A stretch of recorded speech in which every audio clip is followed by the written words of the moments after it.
Hello. Hello. Hi, Jessie. How are you? I'm doing well. How are you, Jennifer? Yeah, I'm good. Thank you. Have you had a nice weekend? Have you been up to much or Yeah, the weather's been really great out here, so I fixed up my bike this weekend. amazing? Oh gosh, well, the weather's not been so great here, to be honest with you. It was raining and it was definitely doing a little bit of hailstoning yesterday. Oh So no. yeah, so obviously the weather's much better where you are. Whereabouts are you in the world at the moment? Currently I'm in Northeast Indiana. Okay, amazing. And we're based here in Doncaster in the UK. So nice and sunny here in Doncaster in February, which is not so great. But never mind. So just to introduce myself, so as you can see, my name's Jen, and I'm a production coordinator here at Scamware, working on our Strata protection brand or protection brand. So the kind of things that I do here is taking a new garment, tracking it all the way from new development all the way through to delivering over to you guys. So do you want to share with us a little bit about yourself and what your journey has been in the wind turbine industry technician? Sure. So I started my journey in winds at Iowa Lakes Community College. And so I got an associate's degree in wind turbine technology. And part of that program, we had to do a summer internship to graduate. I did mine with Nextera. And so that was kind of my first exposure to work in the field. And then after that, I had a job offer before I graduated, and that was with Siemens Energy. And I started as a traveling technician with them. So I started off as a service technician, and then I worked my way up to a service lead. Yeah. And then after that, I became a troubleshooter, which is what really was my goal. And recently, I've been promoted to a resource coordinator with Fairwind. Oh, amazing. Congratulations. So do you want to just kind of touch on the points of the first two roles that you had versus the troubleshooting role and the role that you have now? Like, what are the differences between the two, between the three roles, in fact? Sure. So, as a service technician, I was mostly just doing preventative maintenance. Thus, changing grease, checking oil levels, doing the normal things. Really getting to know the tower. Yeah. And then, as a service lead, I had a crew that I was in charge of, and would go out to a tower, do the maintenance, and then a little bit of repairs. But as a troubleshooter, my job was to fix the towers, right? Yes, that was my favorite part. Yeah, and then now as a resource coordinator, I get to support the techs in the field, which is also really cool. So what was it about the troubleshooting role that was just really exciting? What was it about repairing that was your favorite thing? Yeah, so when a tower is faulted or not communicating with SCADA, like we can't see it per se, so I would go out to a tower and, you know, if it was an easy repair, something that was like, okay, this motor is superheated, that needs replaced, like that was okay. But the real fun part of it is when you didn't necessarily know what was wrong, right? So you have to do a bit of problem solving or troubleshooting, right, to Oh yeah. figure out what it is. Yeah. And yeah, so and then you fix it and you feel like rewarded. Yeah, absolutely. It sounds amazing. And I think from what I understand is you traveled around quite a lot when you were working as a troubleshooter. Is that right? Yes, I did. Oh I gosh. think I worked in 4 or 5 states last year. Wow. So, It's a lot of traveling but about. So yeah, and some, so we go on. I was gonna say some techs travel even more than that, like all over the country. So, Yeah. it must be nice to have a little bit of time in Indiana now then, if you're working with your new job, just having a little time at home with your family, which sounds really lovely as well. So can you tell us a little bit about what inspired you to pursue a career in the renewable energy sector and wind energy specifically? Yeah, so when I was kind of trying to figure out what career path to follow, I had a few personal requirements, right? I didn't want to be bored, Yeah, and I wanted to do something that I could feel good about. yeah, Um, and renewables, I like working outside too, so that was great. And it was exciting as well. I still can't think of a cooler job. You get to climb a wind turbine, you get to work with turn wrenches and stuff like that. Like I loved it. And yeah, so that's that, kind of why I pursued wind. yeah. And I think you said that at the beginning that you had to go to college to do all this work as well. So it's not a quick journey, is it? There's a lot that you need to go through in order to get to where you are now. So Yeah. you've got to be very, very sure that you love all the bits, love all the areas that you work in. So can you tell us about a typical day in your role? So maybe tell us about a typical day in your role as a troubleshooter, and then maybe about what you do now. Sure. So here, it doesn't really matter what wind farm you go to. They all have kind of a similar setup in their day. So you'll show up to work, you'll have a safety meeting, and you'll have then the plan of the day. And then some sites do morning stretches, which I really like. And then you gather your tools, you go out to the tower, and whether you're doing service or blade repair, whatever you're doing, you go to work basically. So when you said that when on a morning you do service, did you say service stretches? What is that for our audience who are listening? What does that entail? Yeah, so the safety meeting, you'll go over incidences or a safety topic. And then your morning stretches, it's different at every site, right? Like some sites don't do them. They'll say, do your stretches at the tower, right? And so some are a little bit different. Some sites have a routine where they do the same stretches every day. So. Wow. So what is it that you enjoy most about your job then? And what are some of the most rewarding aspects of working in the renewable energy sector? So one great thing that I think is that you get to feel good about your job, right? You're helping the planet, and too, as a troubleshooter or even as a service technician, you can really take some pride in your work. Especially like I said, when you fix something that isn't necessarily obvious, right? And then you're like, yes, I got it. So. What's an example of something that you've done like that, where you've just kind of been like, oh, what's the problem? And then all of a sudden it's been like, yes, I've sorted it. Yeah. The one that comes to my mind right off the bat is it was really obscure. It actually took me a couple of days to figure it out. We have, it's called a weather station on a Siemens turbine. They have anemometer, wind vane, and a sonic up there, right? Well, we kept getting these errors for a weather station. And so, okay, well, the anemometer and the wind vane, they're spinning. It looks fine. Let's change the sonic. Okay, no, that wasn't it. Okay, we'll change the wind vane, change the anemometer, still getting the error, right? Well, it came down to this tiny resistor in a cabinet. And yeah, it was pretty obscure, right? Like those don't usually go bad, but this one did. And so all that 2 days of all these big things, and then it turns out to be such a tiny little thing.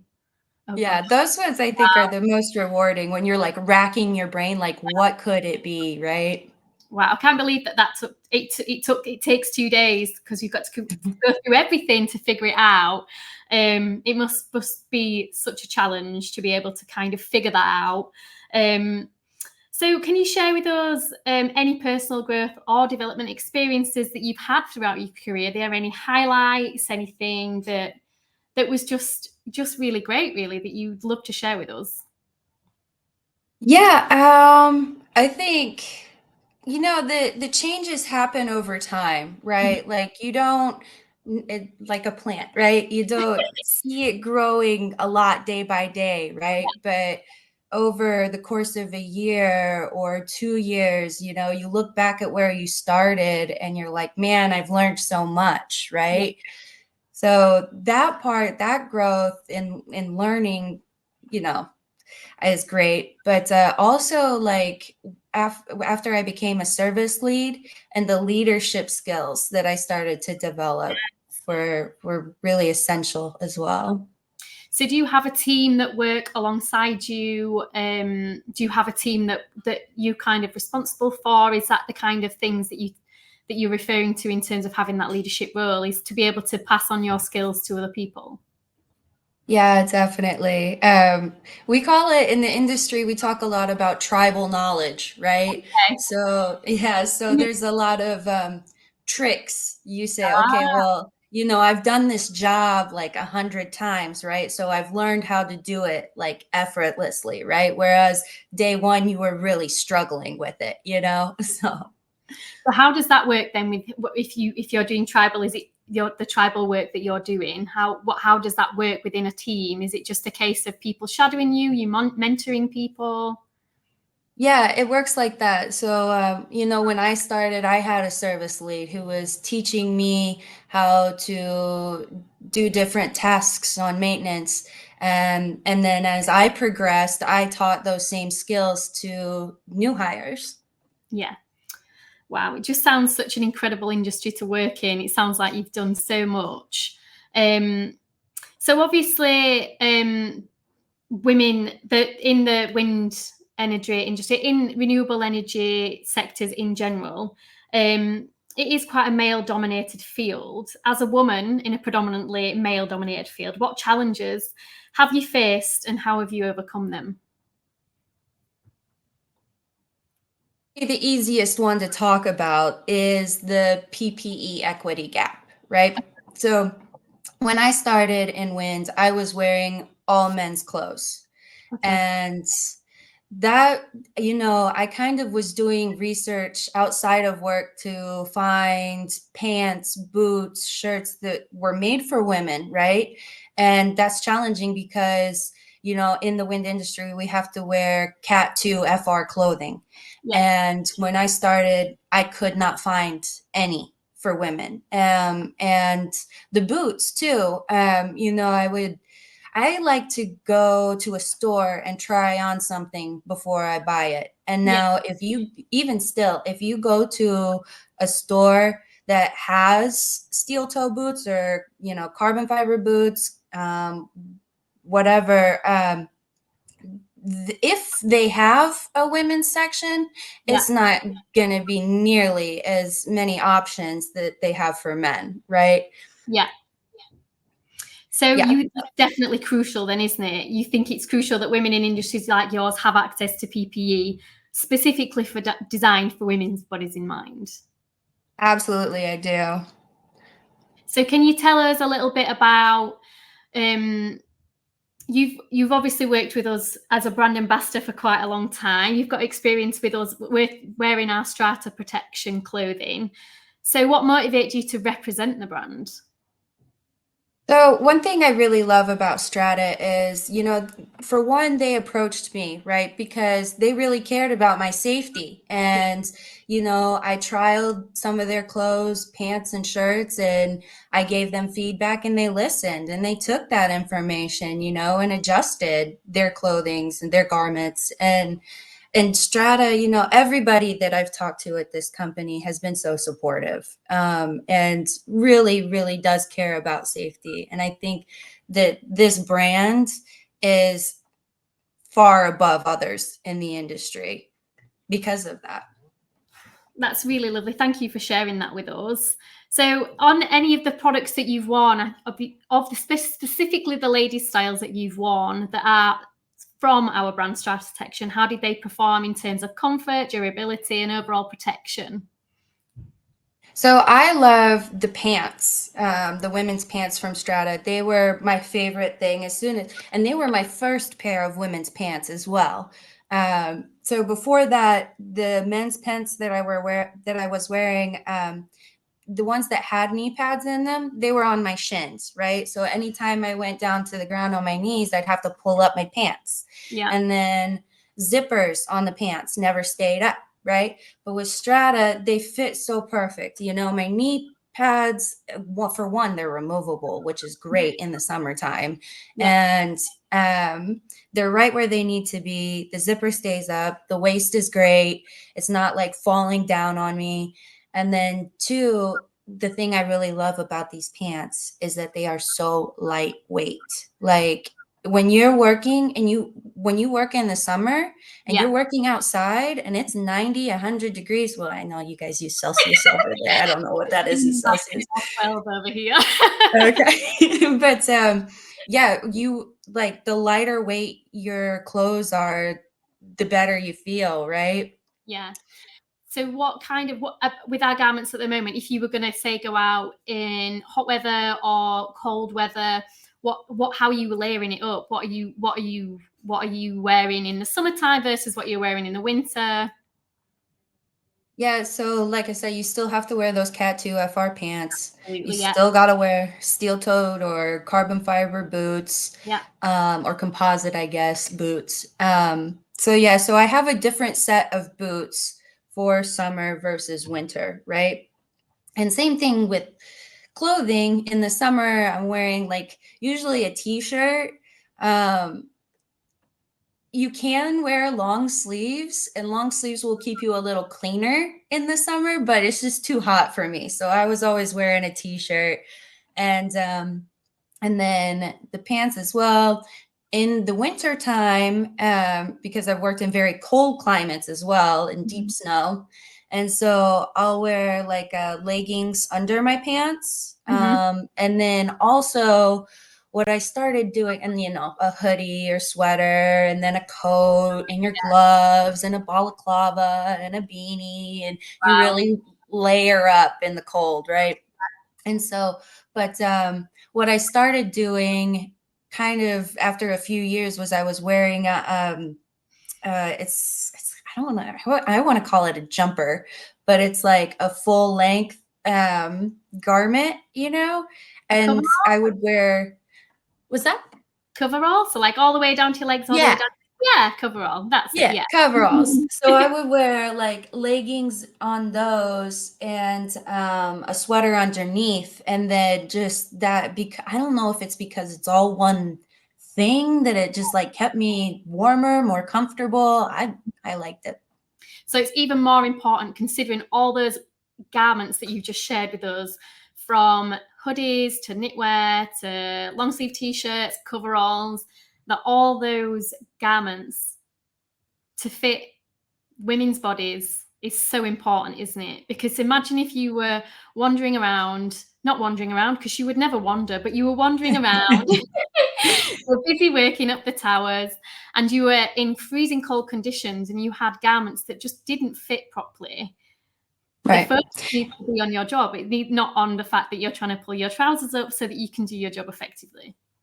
Exactly. Yeah, exactly. Yeah, if my thing, and it's important for these garments that you're wearing to be fitted to you, because exactly like you said, if you're worried about snagging on something because your clothing that you're wearing is men's is too loose for you, you're getting caught up, and you're working in tight spaces, And so if you're focused on your clothing, you're not focused on the task at hand, and therefore you're at a higher risk of physical injury, right? Absolutely. Yeah.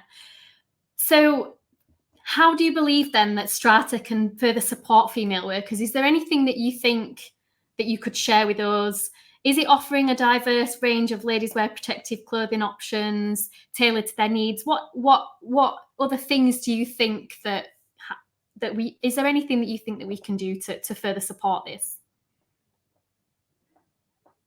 Well, I always say that I would love to see an equal amount of options of PPE, of garments in the women's section as in the men's, because we should have the same amount of options. Mhm. If, you go to a store and the men's section is equal to the women's section, right? Like that's ideal, right? But I think Strata has done a really great job of advertising, testing, and then also, just like this, like reaching out to people who are actually in the field and seeing what they think.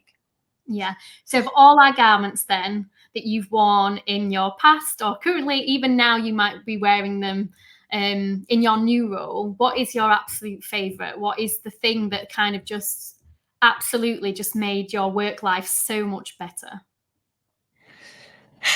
I love the pants. The pants Yeah. is probably the trousers are probably my favorite Yeah. piece.